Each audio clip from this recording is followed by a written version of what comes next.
কিশোরগঞ্জের কটিয়াদী উপজেলার করগাঁও ইউনিয়ন বিএনপির জনসভা অনুষ্ঠিত হয়েছে। এ সময় করগাঁও ইউনিয়ন বিএনপির জনসভায় সভাপতি শরাফুদ্দীন লস্কর পারভেজের সভাপতিত্বে ও সাধারণ সম্পাদক জাকির হোসেনের সঞ্চালনায় প্রধান অতিথি হিসেবে বক্তব্য রাখেন কিশোরগঞ্জ জেলা বিএনপির সহসভাপতি রুহুল আমিন আকিল।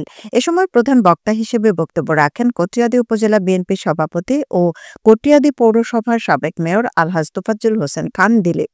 এ সময় বিশেষ অতিথি হিসেবে বক্তব্য রাখেন কটিয়াদী উপজেলা বিএনপির সাধারণ সম্পাদক আরিফুর রহমান কাঞ্চন, কটিয়াদী উপজেলা বিএনপির সাবেক সাংগঠনিক সম্পাদক মিজানুর রহমান স্বপন, পৌর বিএনপির সাবেক সাংগঠনিক সম্পাদক খলিলুর রহমান খলিল ও আচমিতা ইউনিয়ন বিএনপির সভাপতি আব্দুল হান্নান সহ আরও অনেকেই।